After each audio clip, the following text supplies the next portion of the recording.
ওরা আমায় এভাবে কেন মারল মা?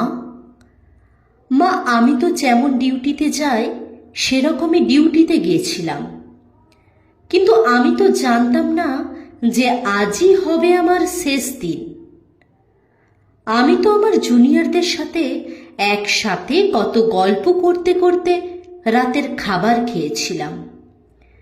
জানো মা, অনলাইন থেকে অর্ডার করে আনিয়েছিলাম আমার প্রিয় খাবারটা, ওটাই আজ খেয়েছিলাম।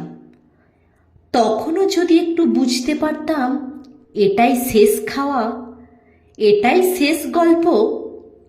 ডিউটির বাঁধনে আমি যখন ক্লান্ত হয়ে গেলাম মা, আমার চোখ দুটো ঘুমে বন্ধ হয়ে যাচ্ছিল, একটু শরীরের ক্লান্তি মেটাতে গেলাম। তখনও যদি বুঝতাম মা সারা জীবনের মতো বিশ্রামে চলে যাব। তখন ভোর রাত, আমি ওয়ার্ডে একা। তখন ভোরের শীতল বাতাসে আমার একটু ঠান্ডা লাগতে আমি লাল চাদরটা ঢাকা দিয়ে একটু চোখ বন্ধ করেছিলাম শুধু।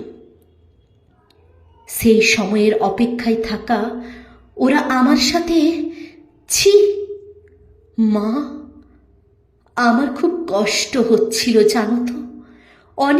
অনেকবার আমি বারণ করেছিলাম, চিৎকার করেছিলাম, বাঁচাও বাঁচাও, কে আছো আমাকে বাঁচাও। কিন্তু কেউ আমার চিৎকার, আমার আর্তনাদ শুনতে পায়নি জানো তো মা। আর ওরা আরো পশুর থেকেও বিচ্ছিরি ব্যবহার করতে লাগলো, খেলতে লাগলো আমাকে নিয়ে। আমি ওদের হাতে পায়ে পড়লাম জানো তো।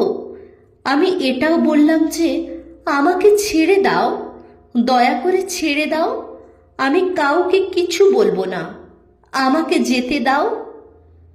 কিন্তু ওরা আর আমায় তোমার কাছে একবার যাওয়ার সুযোগটা দিল না, দিল না তোমার কোলে শেষবারের মতো মাথা রাখতে, দিল না শেষবার তোমার হাসি ভরা মুখটা দেখার সুযোগ, দিল না বাবার স্বপ্নে তার রাজকন্যার বড় ডাক্তার হওয়ার কাহিনীকে সত্য করতে।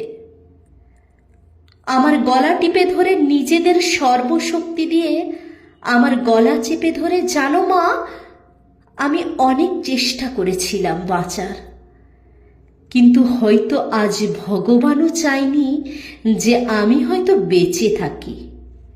ওই পশুদের শক্তির কাছে আমি হেরে যাই, আমার গলার হাড় ভেঙে যায়।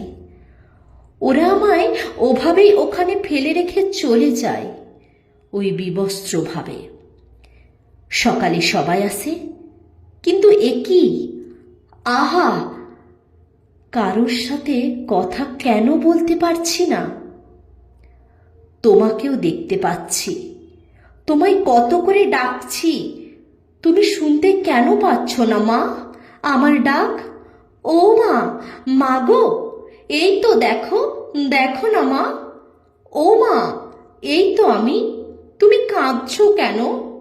কি হয়েছে তোমার মা? ও মা। দেখি মা সামনে একটা লাশের দিকে তাকিয়ে হাউমাউ করে কাঁদছে। লাশটার মুখ দেখতে পেয়ে আমি শিউরে উঠি, এ কি, এটা যে আমারই নিথর দেহ। আমি কি তবে মারা গেছি? আমিও কাঁদতে শুরু করলাম। সবাই আমার এই মৃত্যুতে শোকাহত।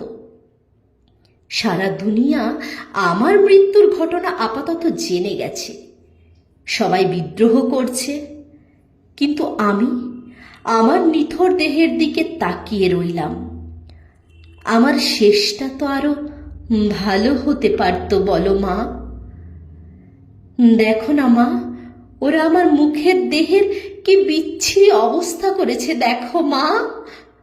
আমার চিৎকার করতে ইচ্ছে করছে, কিন্তু আমার আওয়াজ এখনো কেউ শুনতে পাচ্ছে না। আমি এতগুলো লোকের সামনে চিৎকার করছি, কিন্তু একটা কেউ আমার এই চিৎকার শুনতে পাচ্ছে না, কেউ না।